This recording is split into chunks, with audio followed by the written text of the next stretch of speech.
एक बार किसी बात पर बादशाह अकबर बीरबल से गुस्सा हो गए और उन्होंने बीरबल को राज्य छोड़कर कहीं दूर चले जाने का आदेश दे दिए। बीरबल ने बादशाह अकबर के आदेश का पालन किए और राज्य छोड़कर किसी अनजान जगह चले गए। कुछ दिन गुजर जाने के बाद बादशाह अकबर को राजकीय फैसला लेने में बहुत प्रॉब्लम आने लगी तो उनको बीरबल की याद आई, क्योंकि बीरबल बादशाह अकबर का दायां हाथ थे।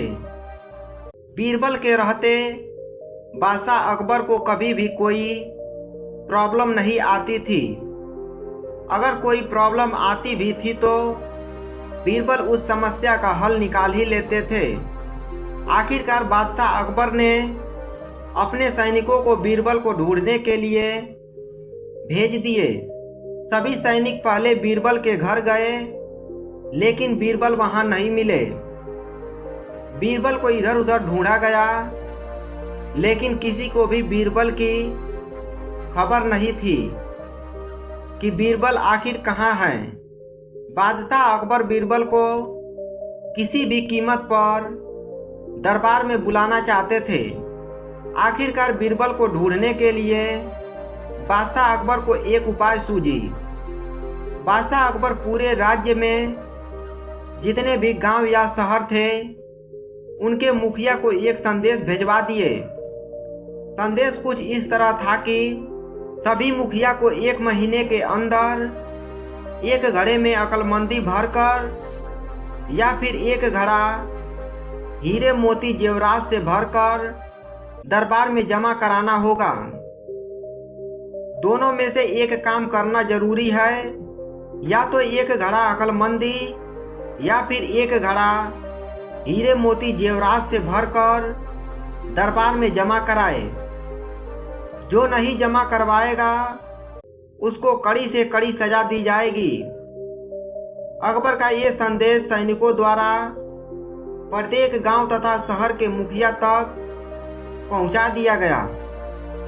संयोग से बीरबल एक मुखिया के यहाँ ही भेष बदलकर खेती बाड़ी का काम कर रहे थे। बादशाह अकबर का संदेश उस मुखिया तक भी आ गया। मुखिया ऐसा संदेश पाकर बहुत परेशान हुआ, क्योंकि वह गांव एक गरीबों का गांव था। गांव में सिर्फ गरीब लोग ही रह रहे थे, जिसके पास हीरे मोती जेवरात तो क्या, खाने के लिए भी पूरा अनाज नहीं होता था। एक टाइम का खाते थे तो एक टाइम भूखे ही सोना पड़ता था। गांव के मुखिया ने लोगों की एक सभा बुलवाया। बीरबल भी उस सभा में उपस्थित हुए। गांव के मुखिया ने बादशाह अकबर का संदेश गांव वालों को सुनाया तो सभी सोच में पड़ गए। किसी के पास भी इस समस्या का हल नहीं था। तब बीरबल ने मुखिया से आग्रह किया, स्वामी आप मुझे एक घड़ा दे दें, मैं उसे 1 महीने के अंदर अक्लमंदी से भर दूंगा। मुखिया को पहले तो विश्वास नहीं हुआ, लेकिन उसके पास कोई और दूसरा रास्ता भी नहीं था। इसलिए उसने एक घड़ा बीरबल को दे दिया। 1 महीने बाद बीरबल ने वह घड़ा उस मुखिया को दिया। बीरबल ने उस घड़े का मुंह कपड़े से अच्छी तरह बांध दिए थे। बीरबल ने मुखिया को कहे, इस घड़े को जाकर बादशाह अकबर को दे दीजिए और बादशाह अकबर को बोलना कि घड़ा अक्लमंदी से भरा हुआ है, जिसको बगैर काटे या घड़े को बगैर तोड़े कोई भी व्यक्ति बाहर निकाल कर दिखा दे। मुखिया बादशाह अकबर के दरबार में घड़ा लेकर पहुंच गया और उसने बादशाह अकबर को घड़ा सौंपते हुए वैसा ही कहा जैसा बीरबल ने उसे कहने के लिए बोले थे। बादशाह अकबर ने जब घड़े के ऊपर से कपड़ा हटाया और उसमें झांक कर देखे तो अचंभित रह गए। बादशाह अकबर ने मुखिया से पूछे कि यह तुमने तो नहीं किया है, मुझे उस आदमी के बारे में बताओ जिसने यह घड़ा तुमको दिया है। मुखिया ने पूरी बात बता दी कि उसके यहाँ खेतों में काम करने वाले एक व्यक्ति ने यह सब किया है। बादशाह अकबर जान चुके थे कि वह व्यक्ति और कोई नहीं बल्कि बीरबल है। बादशाह अकबर मुखिया के साथ उसके गांव गए और बीरबल को मनाकर वापस दरबार में ले आए। दोस्तों, अब आप सोच रहे होंगे कि पूरी कहानी सुनने के बाद भी यह नहीं पता चला कि आखिर उस घड़े के अंदर क्या था। दोस्तों, दरअसल उस घड़े के अंदर एक कद्दू था जिसको बगैर काटे या बगैर घड़े को तोड़े बाहर नहीं निकाला जा सकता था।